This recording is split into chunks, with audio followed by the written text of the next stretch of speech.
Documentales en desiluminate.org.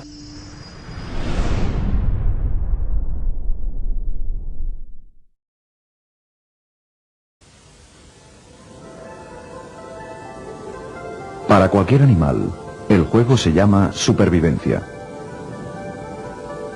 Las reglas son sencillas: encontrar comida y bebida.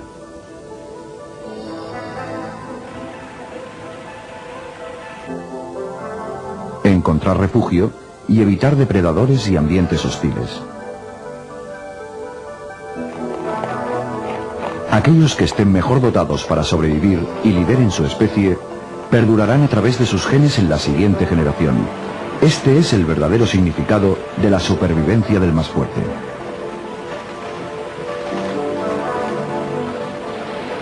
Afortunadamente, la naturaleza nos tiende una mano.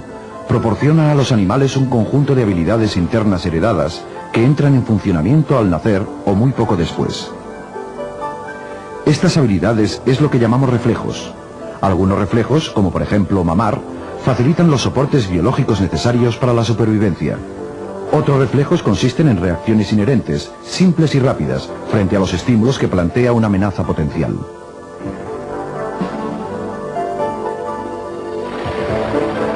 Por otro lado, la naturaleza también aporta unos patrones de reacción más complejos, conocidos como patrones de acción fija. Por ejemplo, el viaje que cada año realiza el salmón río arriba hacia su lugar de desove. Son secuencias de acción disparadas automáticamente por unos determinados sucesos biológicos que hacen que todos los miembros de una especie actúen de la misma forma. Estos pájaros migrarán hacia el mismo destino en la misma época año tras año.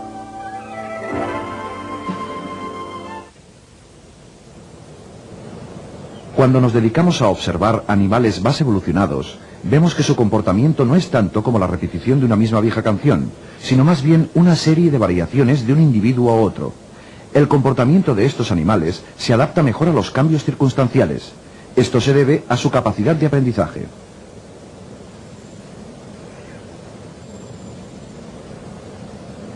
El aprendizaje es el procedimiento por el cual las especies se aprovechan de su propia experiencia. Es el mecanismo a través del cual experiencias anteriores guían futuras pautas de comportamiento. Esto es tan aplicable para el hombre como para las demás especies.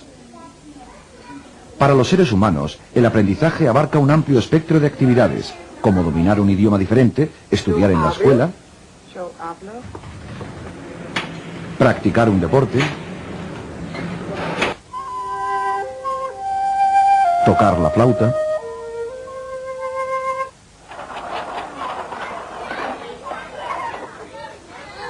En el proceso de aprendizaje se modifica el comportamiento del individuo. Él o ella adquieren nuevos hábitos y ponen en práctica nuevas ideas.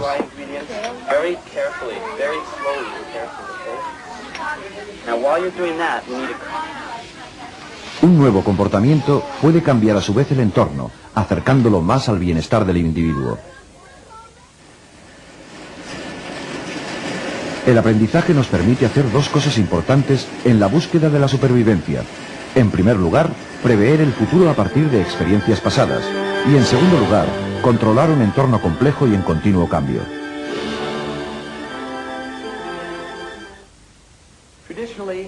Tradicionalmente, el aprendizaje se ha estudiado en laboratorios como este, utilizando animales, en parte porque es más fácil realizar experimentos controlados con animales que con personas. Y también porque los animales, en algunos aspectos básicos, se comportan como lo haría un ser humano. Como resultado, los psicólogos especialistas en comportamiento han llegado a conclusiones no solo acerca del comportamiento animal, sino también de la naturaleza humana. Todas estas conclusiones se pueden aplicar como técnicas de mejora del aprendizaje, y es que, en definitiva, todos hemos nacido para aprender. Sorprendentemente, una de las figuras más importantes en el estudio del aprendizaje, Ivan Pavlov, no dedicó sus investigaciones a este campo, por lo menos no al principio. Pavlov, un renombrado científico ruso, fue galardonado con el Premio Nobel de Psicología y Medicina en 1904. Como muestran estas imágenes, Pavlov inicialmente investigó los procesos de digestión y la acción de las glándulas salivares. Desviando la saliva de un perro a unos tubos de ensayo, podía medir con exactitud la cantidad de saliva que producía durante la digestión y en qué momento la producía.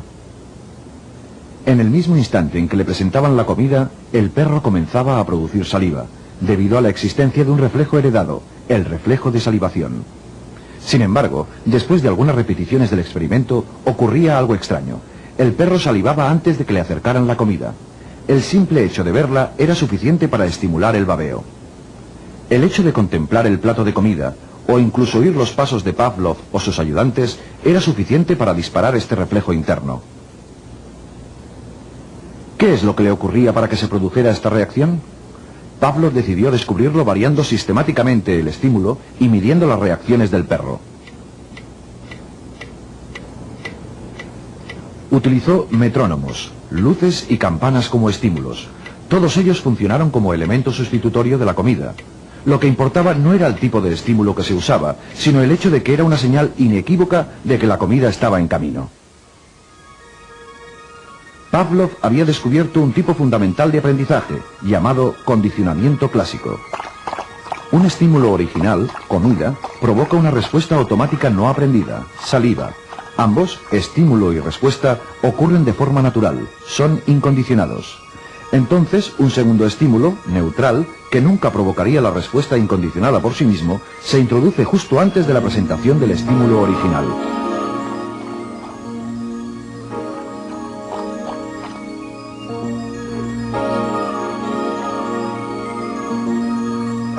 Si el estímulo neutral o de señal se presenta solo y se produce una respuesta como si el estímulo original estuviera todavía presente, decimos que ha tenido lugar un condicionamiento.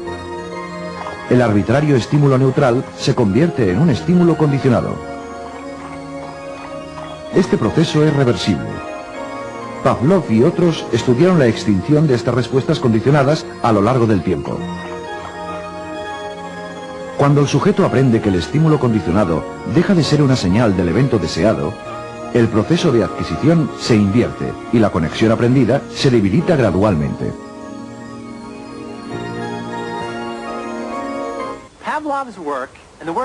El trabajo de Pavlov y el de aquellos que lo continuaron nos lleva a una extraordinaria conclusión.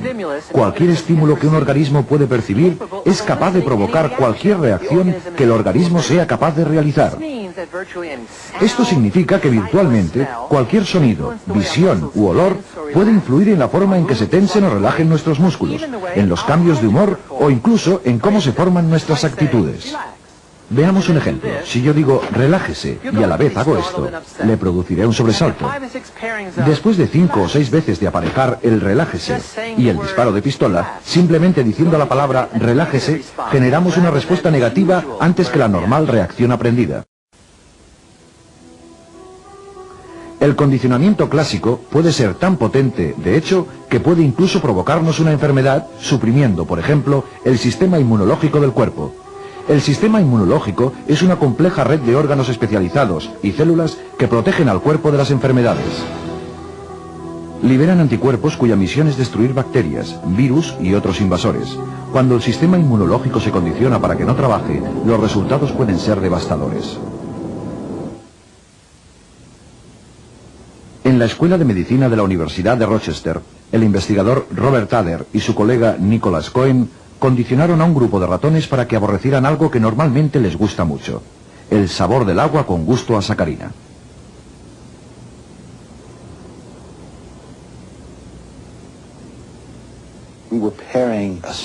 Estábamos aparejando una solución acuosa con sabor a sacarina con un agente que producía un dolor de estómago temporal en los ratones.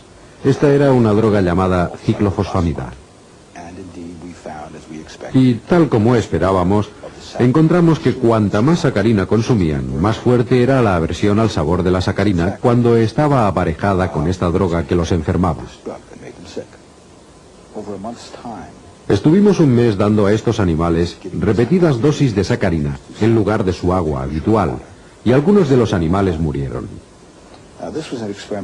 Era un experimento en el que los animales no deberían haber muerto. No había ninguna razón para ello. Cuando en un experimento sucede algo no previsto, resulta molesto y buscas la razón de por qué ha sucedido. Descubrimos que la droga que utilizábamos para inducir esta aversión al sabor es una potente droga inmunosupresiva. Suprime la respuesta inmunológica. Al mismo tiempo que estábamos condicionando la respuesta conductual de rechazo de la sacarina, también estábamos condicionando los efectos de la droga, es decir, una respuesta inmunosupresiva. Cada vez que el animal recibía una dosis de sacarina sin ciclofosfamida, se producía una respuesta de aversión y además una supresión del sistema inmunológico. Es decir, incluso el sistema inmunológico puede estar influenciado por el condicionamiento. Podemos aprender a ponernos enfermos e incluso a morir. El condicionamiento clásico no es el único tipo de condicionamiento. Al mismo tiempo que Pavlov había mostrado la importancia de la relación de aprendizaje entre dos situaciones de estímulos, un psicólogo norteamericano, Edward Thorndike, a principios de siglo, fue el pionero en el estudio de otro tipo de aprendizaje. Thorndike estaba interesado en cómo los individuos aprendían a solucionar los complejos puzzles que inventaba el mundo. ¿Cómo nosotros y otros animales aprendemos los hábitos y las nuevas habilidades que nos permiten encontrar nuestro camino a través de los laberintos de la vida?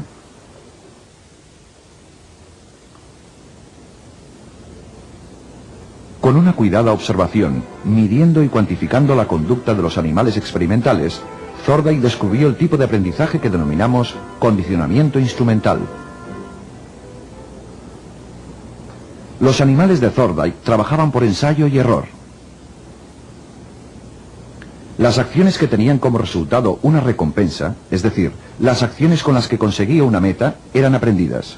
Para Thorndike eran las consecuencias de lo que un individuo hace lo que más influye en el proceso de aprendizaje.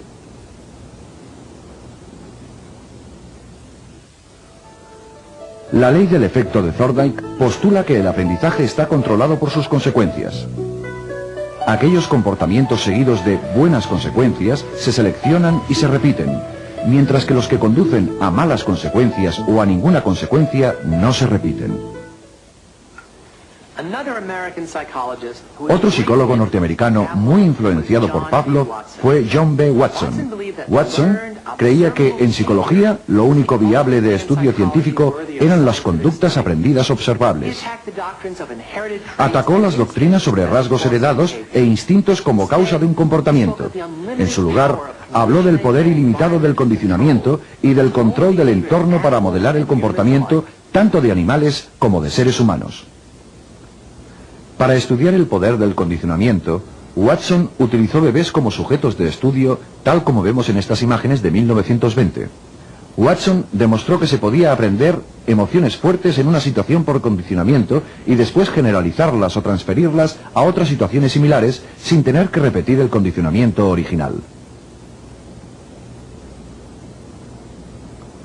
Watson y su ayudante, Rosalie Reiner, condicionaron a los bebés para asustarse con un ratón blanco que antes les había gustado. En este caso, trabajaron con un bebé de 8 meses, el pequeño Albert. Cada vez que aparecía el ratón, se hacía sonar un ruidoso gong que alarmaba al bebé. Poco después, la aparición del ratón solo era suficiente para asustar al bebé y hacerle llorar. Se estaba operando un condicionamiento clásico. Cuando el bebé se alejaba gateando del ratón hacia un sitio seguro, su comportamiento resultaba recompensado y de este modo su miedo se reducía. En ese momento se estaba operando un condicionamiento instrumental.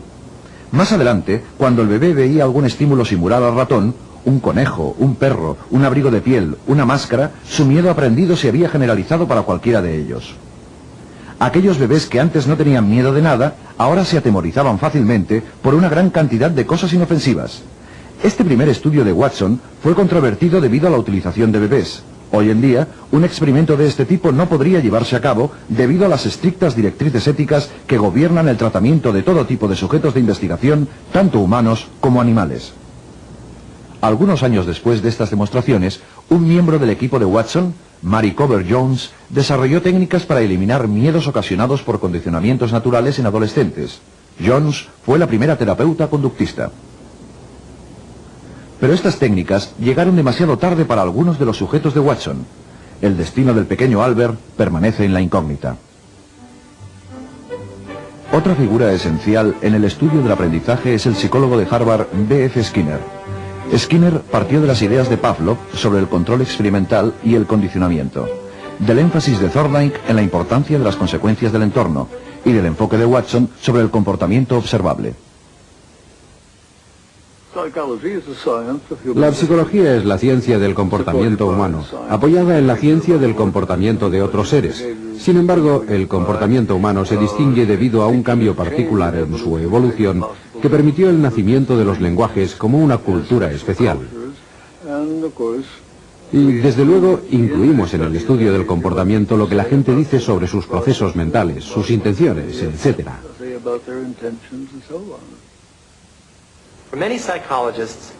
Para muchos psicólogos, el comportamiento se explica como un efecto de procesos internos, ya sean mentales o neurológicos. Entienden el comportamiento como la manifestación externa de lo que está ocurriendo en el interior. Sin embargo, Skinner no está de acuerdo. Sus investigaciones definen el comportamiento en términos de su relación con las variables del entorno que le preceden y que le siguen. Este postulado puede definirse como el ABC de la psicología: A de antecedente, B de behavior, comportamiento en inglés, y C de consecuencias. El comportamiento es algo que ocurre, en primer lugar, porque es parte del fundamento genético del individuo, o bien porque ha sido reforzado por otras vías. Cuando ocurre en estas situaciones y va seguido de una consecuencia, es más probable que ocurra de nuevo. Pero si además en ese momento está presente un estímulo, entonces ese estímulo es el que controla las probabilidades. El comportamiento ocurre en situaciones similares a aquellas en las que ha sido reforzado. En definitiva, los tres términos son muy importantes. Si queremos que un organismo haga algo, hemos de crear una vez más el tipo de situación en la que el comportamiento ha sido reforzado. A principios de los 40, Skinner comenzó a experimentar sobre una respuesta sencilla de un animal simple: una paloma picoteando un disco al que le seguía un reforzador, una bolita de comida o algo de agua. Un reforzador es algo que incrementa la frecuencia de respuestas. La paloma se desenvolvía en un espacio sencillo, con un entorno muy controlado, al que ahora denominamos la caja de Skinner. Esta paloma hambrienta se mueve más o menos al azar. Algunas veces gira su cabeza hacia la izquierda. Cuando lo hace, reforzamos ese movimiento, permitiéndole el acceso a un plato de grano.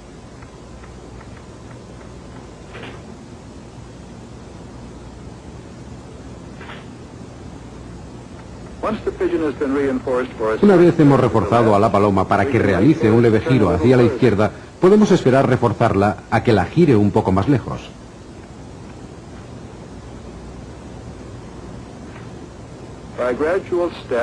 En diferentes etapas progresivas podemos llegar a un punto en el que la paloma dé un giro completo. La paloma ha aprendido a dar esta respuesta porque ha sido reforzada en etapas sucesivas hacia el patrón final.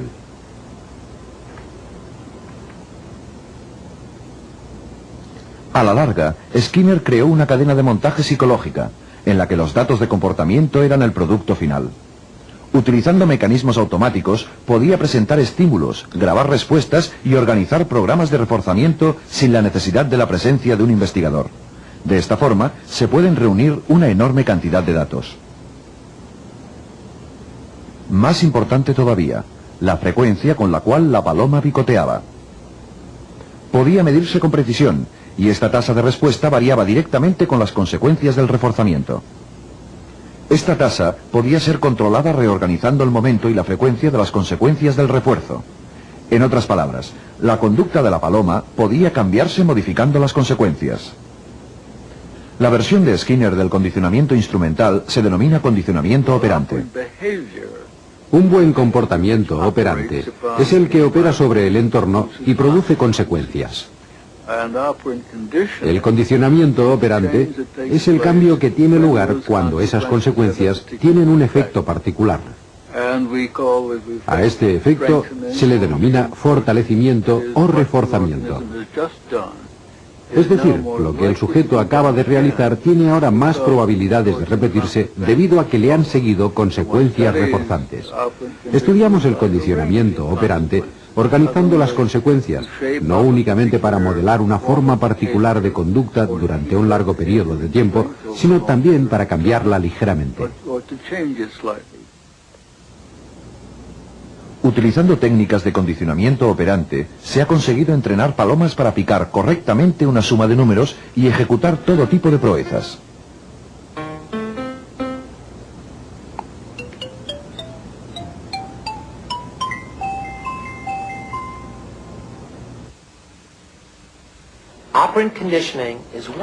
El condicionamiento operante es un aspecto importante del comportamiento aprendido, pero desde el punto de vista de Skinner, de la psicología, todo comportamiento aprendido puede reducirse a las relaciones entre el comportamiento, sus antecedentes y sus consecuencias.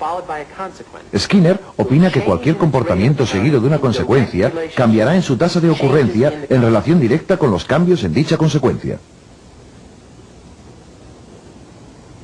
Esto es cierto para las palomas, y también es cierto para los seres humanos.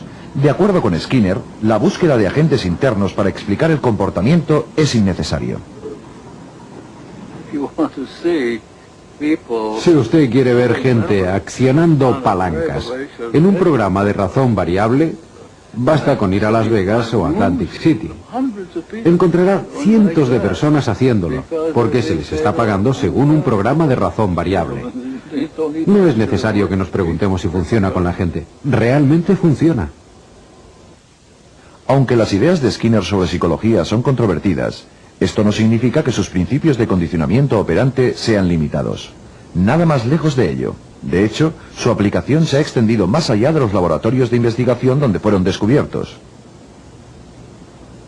Hay muchas aplicaciones prácticas de la teoría del aprendizaje en la vida cotidiana, en los colegios y en los negocios.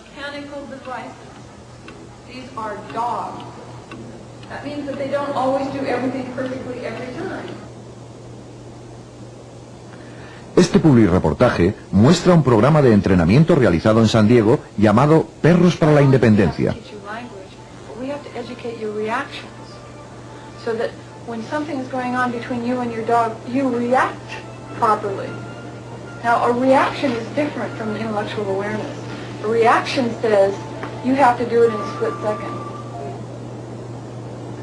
Utilizando los principios del comportamiento, estos perros han aprendido a ayudar en el cuidado de personas discapacitadas.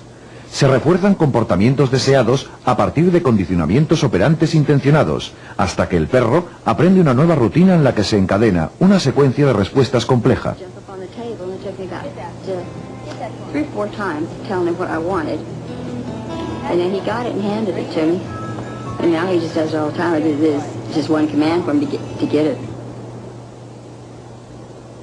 Los perros aprenden a recuperar objetos,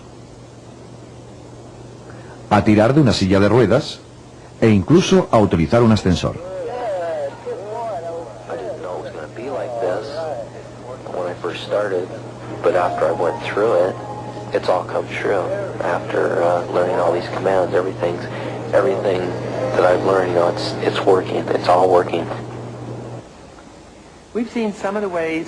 Hemos visto algunos de los mecanismos por los que los individuos aprenden a cambiar su situación. Pero, ¿qué ocurre si aprenden que nada provoca una diferencia? ¿Qué ocurre si han aprendido a abandonarse totalmente? ¿Podemos utilizar el condicionamiento para superar esta indefensión adquirida? Afortunadamente, la respuesta para muchas personas angustiadas es sí. Esta mujer recibe terapia conductual para su agorafobia. La agorafobia es el miedo a los lugares públicos. Son mucha gente, la mayoría mujeres, que están, de hecho, prisioneros en sus casas.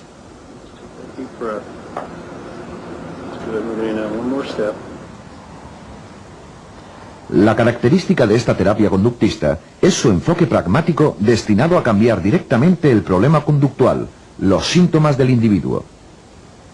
No se intentan encontrar las causas de este comportamiento. Únicamente se trata de identificar y modificar las fuentes del reforzamiento que mantienen al individuo en la dirección equivocada. El problema se trata aprendiendo a hacer frente a la emoción de temor, organizando nuevas consecuencias positivas para el comportamiento deseado. Documentales en desiluminate.org